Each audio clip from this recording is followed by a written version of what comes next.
during the last month of a session, a legislator doesn't know where his bills are within the legislative process. This system's not only designed to help him, but to help that county government, or that Chamber of Commerce, or whoever is back home and interested in that piece of legislation to keep up with the same piece of bills or whatever it might be.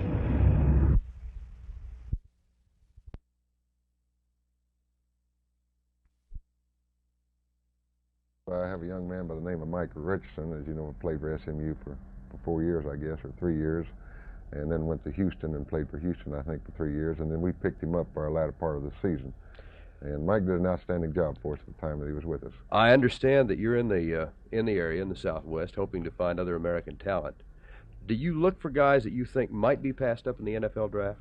Well, we kind of go after the odd size type of young man. For an example, like Jerry Griffith and John LeGrone, Greg Pipes, people like this that are fine football players, got good quickness, they got good strength, just good football players, but they're not quite up to the standards as far as the NFL is concerned. You know, they're not that 6'3" and 4", weighing 260, 70 pounds. But since that time, I think John and Greg Pipes has probably gained about 15 and 20 pounds. So they're approximately 6 foot or 6'1", weighing about 240, 245 now. And you know, I'm just sitting here thinking, I mentioned the fact that you look for guys who might not be drafted by the NFL, but that's not necessarily the case anymore with Theismann and some of the other standout American boys opting for Canada over the NFL.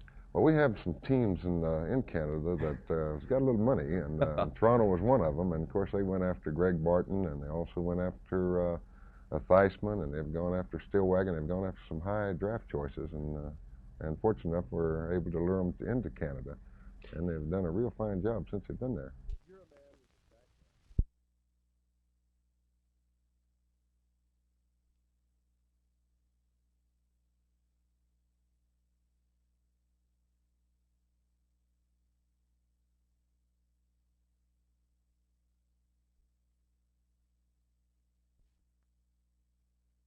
Of course, the rules that we have in Canada, I think, is more set up for the offense rather than the defense, with all the motion and the wider field. And of course, we put more emphasis on your kicking game with what we call the rouge, the 1 point, as far as your punt and the missed field goal is concerned, and things of this sort. And I think you have to be a little more imaginative there because of the 5 backs, and plus the fact that all the people can be in motion at the same time. And this creates a lot of problems defensively. Got to be a little bit of a circus at times. Huh? It certainly is. And of course, up there, we do a lot of your end arounds. We do a lot of your skip passes. We do a lot of these unusual plays that you don't see too much of in the NFL. And I think Tommy Protho has brought a little of it in since he's been into the league. Is there any hope in Canadian football of achieving what, you know, it's almost a cliche, but achieving parity with the National Football League, or do you think the quality of team competition is comparable now? Well, I think it will be a day, but not in the near future, simply because that we have to have so many Canadians on our football team. And most of the Canadians that we do have are American trained. And I think they're putting more emphasis all the time on football in Canada. And with this, and if they can keep going at the same rate they are, it'll be several years yet before they'll be able to, all the Canadian boys will be equal to the American boys.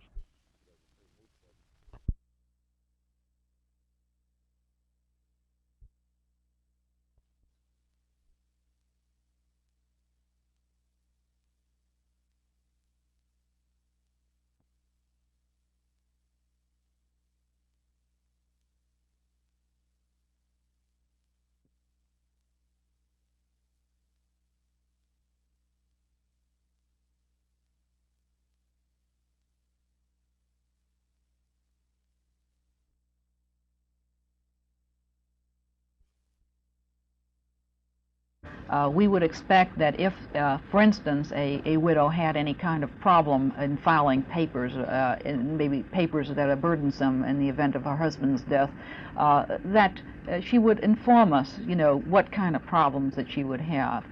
If someone has problems, let's say as we refer to an older woman getting into a nursing home or into some place where she could be cared for even though she's not ill, we'd like to hear about it.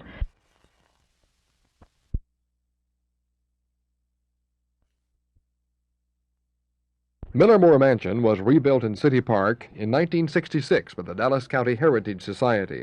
Now City Park will be made into a living history center. It's south of Thornton Freeway at South Irvay. Within 2 weeks, 3 more buildings are to be moved into the park and restored. Eventually, examples of most types of structures in Dallas between 1840 and 1900 will be put in place, including a store, church, hotel, a depot, and others. Completion is set for July 4th, 1976, the nation's 200th birthday. The Dallas Park Board was served lunch in the Millermore Mansion today by Heritage Society members. The board has approved the plans. The Heritage Society is finding, moving, restoring, and furnishing the buildings and will be glad to get any help anyone or any group might be able to offer. The buildings will be staffed with volunteers and available for school classes or others who would like to tour them, as they do now at Millermore. This is Roger McDonald, Channel 8 News on the Move.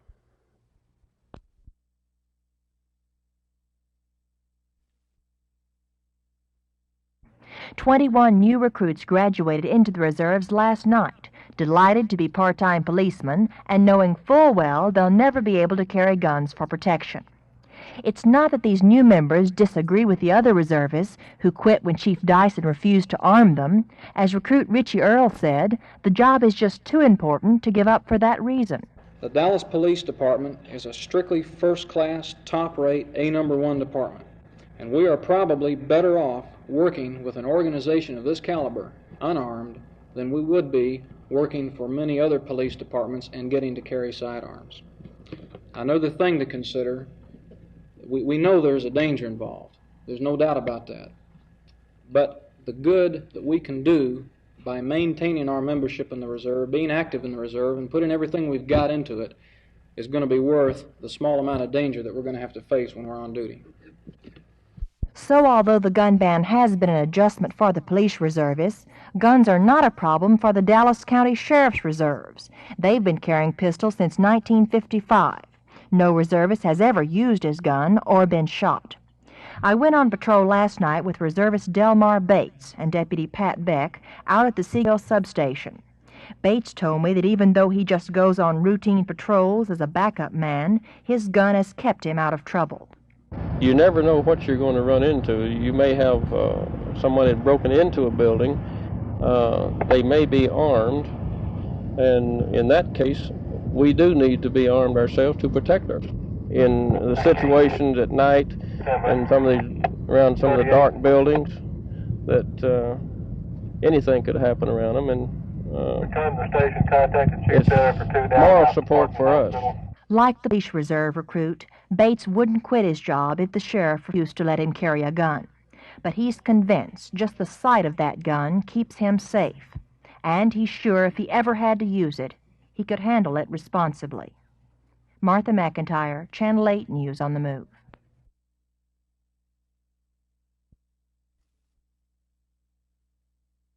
The big YWCA sign hanging in front of 1709 Jackson in downtown Dallas has been there so long it's usually taken for granted by passers-by.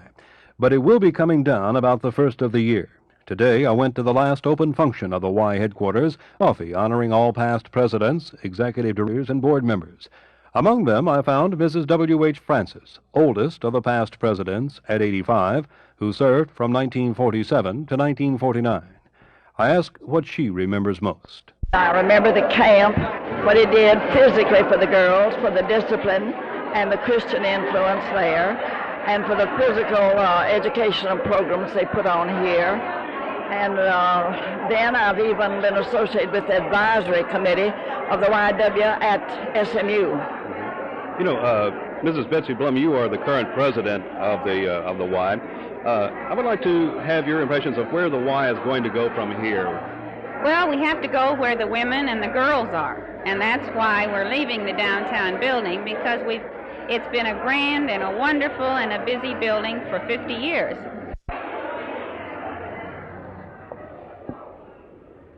Well, that door will close for the last time in about a week. According to the president, Mrs. Blum, the YWCA isn't folding up, it's merely decentralizing. These ladies at this coffee this morning are simply trying to recall 50 years in one location. At 1709 Jackson, this is Jim Mitchell, Channel 8 News on the Move.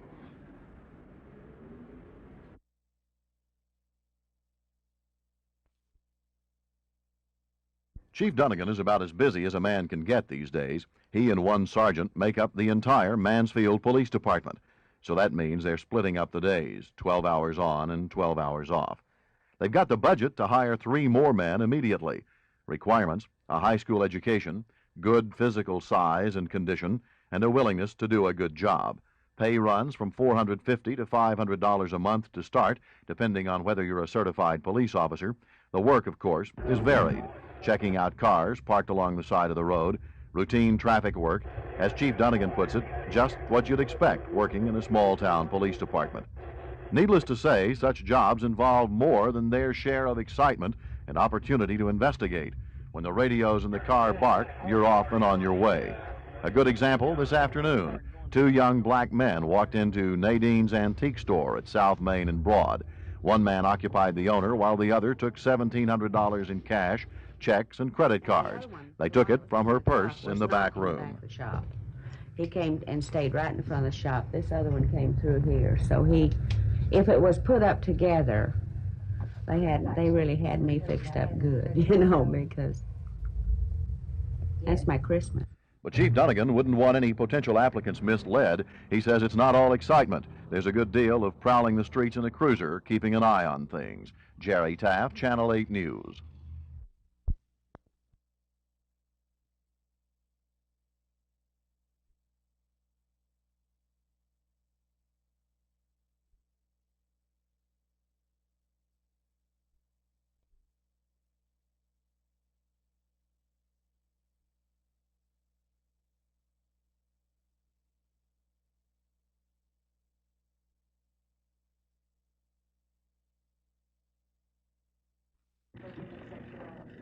Also so right to have the Constitution to be able to choose for themselves whether they will. Tomorrow. Questions the group would like to ask about the impact of women in society. Women have just a general type of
Roy Lynn Message that's holding the microphone around is a friend of the department, and you'll find her very helpful.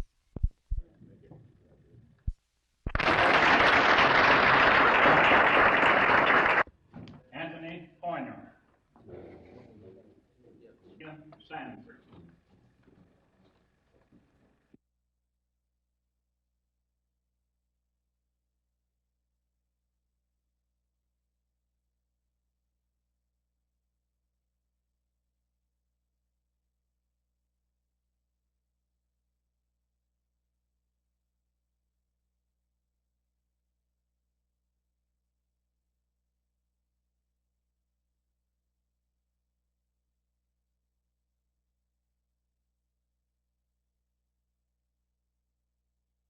Try to steer them to where they belong. How many of you had your new assignments, what would be different for you?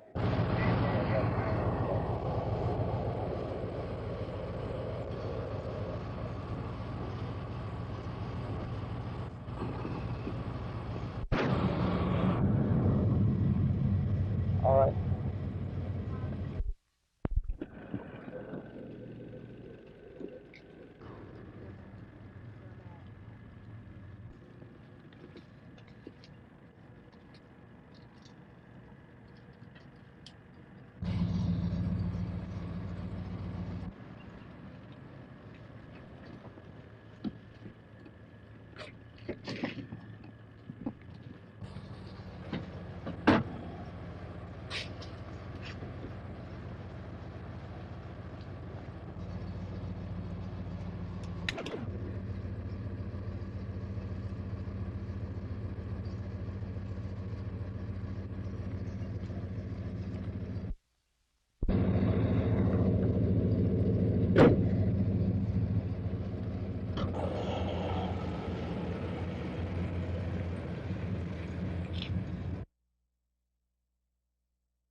Miss Francis, excuse me. I understand you are the oldest past president of the Y here today.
Go right past me, please.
They do? I know, that's why it's late. I said, you might as well take it. Yeah, because you're going to take it anyway.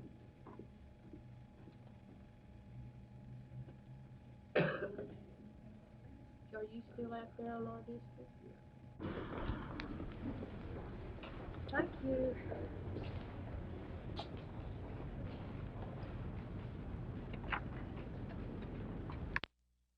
The court in Dallas County, Texas is now in session. The Honorable Louis P. Holland presiding.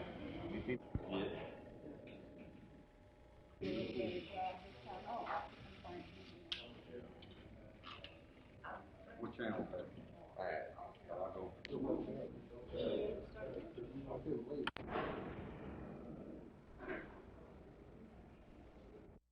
The state government. By the end of '73, we hope to be the major news. He can go back there, take his unit, put it in the back seat of his car, and still keep informed in case he has to be in the back seat.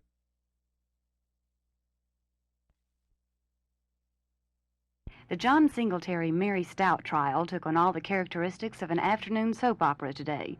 State's Attorney John Stauffer presented witnesses in an attempt to prove that the defendants were having what he called a great big American wing-ding Yankee Doodle affair.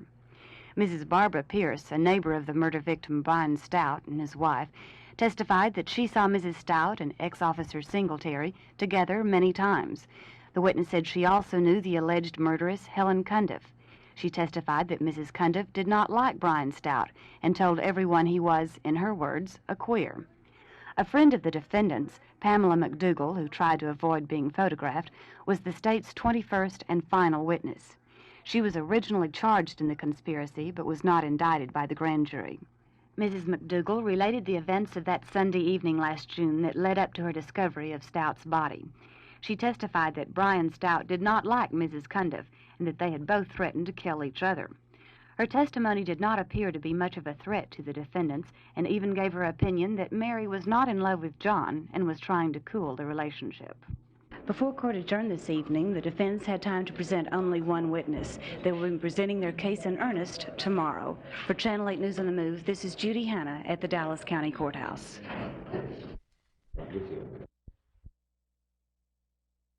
The most in-depth information about what's going on within the legislature within 15 minutes of any action, whether or not it's on the floor or in committee. Basically, everything that's said about a bill, everything that's done in committee, every amendment, what that amendment contains, so that governmental units, whether or not on the state level or county or the man on the street, will have the opportunity for information. Are there really that many people that care what's going on in Austin in that much detail to make this system feasible? It's been the atmosphere created during the 62nd when so many of our leaders have been under questioning, where so many of the people within the legislature have either been not elected or have decided not to run again. We've got a new group of people up there, a new kind of enthusiasm, people who are looking for new ways to keep up with what's going on and to do a better job.